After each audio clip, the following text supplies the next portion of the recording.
రెండెర్రా పిల్లలు బాగున్నారా? నిన్నటి కథ నచ్చిందా? మరి నేను చెప్పే కొత్త కొత్త కథలు వినడానికి నా ఛానల్ని సబ్స్క్రైబ్ చేసి లైక్ చేయండి. మరి మీరు నా ఛానల్ని సబ్స్క్రైబ్ చేసి కథలు వింటే నాకు ఎంతో హుషారుగా ఉంటుంది కదర్రా. సరే ఈరోజు మన కథలోకి వెళ్ళిపోదామా? ఈరోజు మన కథ పవిత్ర జలం. గోపాలపురం జమీందారు రత్నభూషణం తన పంట పొలాలు చూసుకోవడానికి గ్రామం వెళ్ళాడు. అతని పొలాలను రామయ్య అనే రైతు సాగు చేస్తాడు. ఆ పొలాలలో పండే ధాన్యం రామయ్య ఇంటనే నిల్వ ఉంటుంది. రామయ్య ఇంటి పక్కనే జమీందారు బస చేసే ఇల్లు ఉన్నది. రామయ్య కూతురు శాంత జమీందారుకు భోజనం ఏర్పాట్లు చేసింది. ఆమెను చూసి రత్నభూషణం ఆశ్చర్యపోయాడు. శాంత చాలా అందగత్తె. ఆమెకు ఇంకా పెళ్లి కాలేదు. ఆమెను పెళ్ళాడాలన్న కోరిక జమీందారుకు బలంగా కలిగింది. ఆ సంగతి అతను రామయ్యతో అన్నాడు. జమీందారు మాట విని రామయ్య తెల్లబోయాడు. జమీందారు అప్పటికే 2 పిల్లల తండ్రి. మీరు చెప్పేది నాకు అర్థం కాలేదు అన్నాడు రామయ్య ఆశ్చర్యం నుంచి తేరుకుంటూ. అర్థం కావడానికి ఏమున్నది? శాంతను నా 2వ భార్యగా చేసుకుంటాను అన్నాడు రత్నభూషణం. నేను పేదవాణ్ణి అన్న అలుసుతో ఈ మాట అన్నారు. ఇది భావ్యం కాదు. ఈ సంగతి ఇంతటితో వదిలేయండి అన్నాడు రామయ్య. జమీందారుకు అహంకారం పొడుచుకు వచ్చింది. తనకు 2వ భార్యగా కూతురిని ఇయ్యటానికి ఎవ్వరూ అభ్యంతరం చెప్పరు. ఈ రామయ్యకు బాగా పొగరు పట్టింది. రామయ్యను అడిగేదేమిటి? అతను శాంత ఒంటరిగా ఉన్న సమయం చూసి తన కోరికను చెప్పాడు. శాంత బెదిరిపోయింది. రత్నభూషణం ఆమె చెయ్యి పట్టుకోబోతుండగా శాంత అంటూ ఒక యువకుడు వచ్చాడు. బావా, ఎప్పుడు వచ్చావు అన్నది శాంత. రత్నభూషణం ప్రశ్నార్థకంగా చూడటం గమనించి శాంత అతనితో, ఇతను మా మేనబావ, పేరు మాధవరావు, పట్నంలో చదువుకుంటున్నాడు, కానీ వీళ్ళది కూడా ఈ ఊరే అన్నది. రత్నభూషణం మాధవరావు వంకే చూస్తూ వెళ్ళిపోయాడు. మాధవరావుకు శాంతనిచ్చి పెళ్లి చేసే ఆలోచన ఇదివరకే జరిగిపోయింది. చిన్నతనంలోనే తల్లిని పోగొట్టుకున్న శాంత తన చెల్లెలి ఇంట అడుగు పెట్టితే సుఖపడుతుందని రామయ్య ఉద్దేశం. ఆ సాయంకాలం దీపాలు పెట్టాక రత్నభూషణం మరొకసారి శాంతను ఒంటరిగా కలుసుకొని తనను పెళ్ళాడమని బలవంత పెట్టాడు. శాంత అతనికి అందకుండా తప్పించుకుని పారిపోయింది. రత్నభూషణానికి కోపం ఎగదన్నింది. అతను బలంగా దీపాన్ని కాలితో తన్ని బయటికి వెళ్ళిపోయాడు. దీపంలో ఉన్న నూనె ఒలిగి అంటుకున్నది. క్షణాల మీద రామయ్య ఇల్లు అంటుకొని కాలిపోసాగింది. చుట్టుపక్కల ఇళ్ళవాళ్ళు వచ్చి మంటలు ఆర్పారు. ఈ ప్రమాదం ఎలా జరిగింది అనేది శాంత రామయ్యకు మాధవరావుకు చెప్పింది. రత్నభూషణం గ్రామ పంచాయతీ సమావేశపరిచి రామయ్య ఇంట భద్రపరిచిన తన పంట తగలబడిపోయినందుకు రామయ్య మీద వ్యాజ్యం తెచ్చాడు. పంచాయతీ పెద్దలు విస్తుపోయి, మీ పంటతో పాటు అతడి ఇల్లు కూడా కాలిపోయింది కదా, మీ పంటను తీసుకురమ్మంటే ఎక్కడి నుండి తీసుకురాగలడు? మీరు పంట విషయం మరచిపోవడం బాగుంటుంది అన్నారు. నా పంట పోతే ఎలా ఊరుకుంటాను?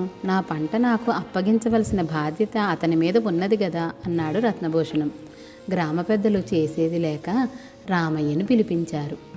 రామయ్య పంచాయతీకి బయలుదేరబోతూ శాంత చేతిని మాధవరావు చేతిలో పెట్టి, నాయనా, శాంత కోసమే రత్నభూషణం ఈ ఎత్తు ఎత్తాడు.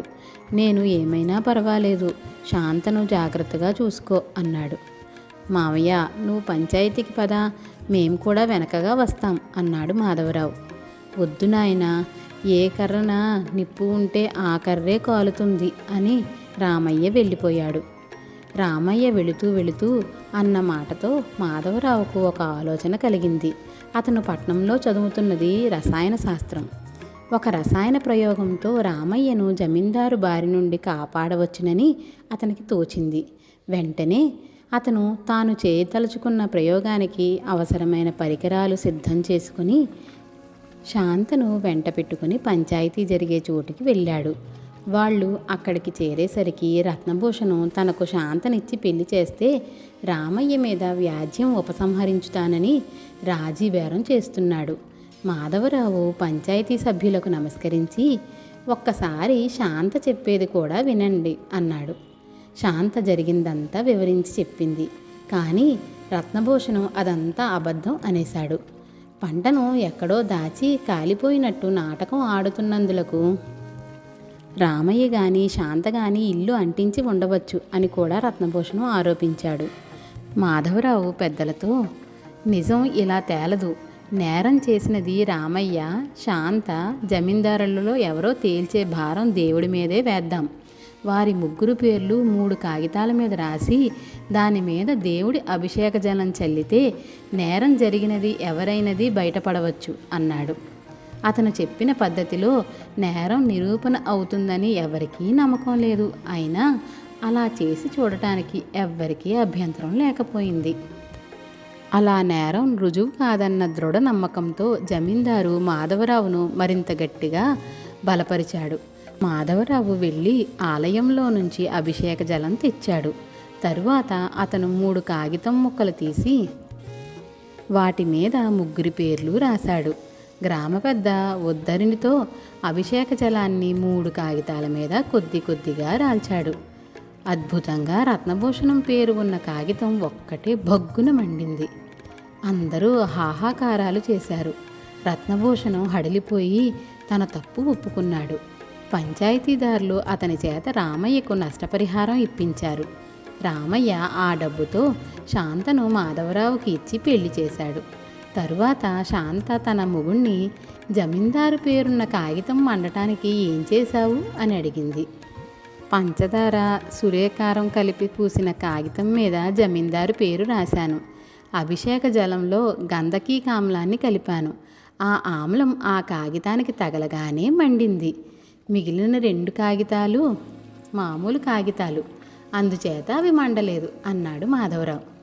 శాంత బావని మెచ్చుకుంటూ, బావా, నువ్వు చదివిన రసాయన శాస్త్రంతో ఈరోజు రత్నభూషణం ఆట కట్టించి ఊరి అందరి ముందు తప్పు ఒప్పుకునేలా చేశావు. భలే బేష్ బావా అని మెచ్చుకున్నది. చూసారా పిల్లలు, మీరు కూడా చదువుకున్న చదువులో ఏవైనా మనం ఇబ్బందుల్లో ఉన్నప్పుడు ఎలా పనికొస్తాయో ఆలోచించి నిర్ణయం తీసుకొని మనము కూడా ఇబ్బందుల నుంచి తప్పించుకోవచ్చు.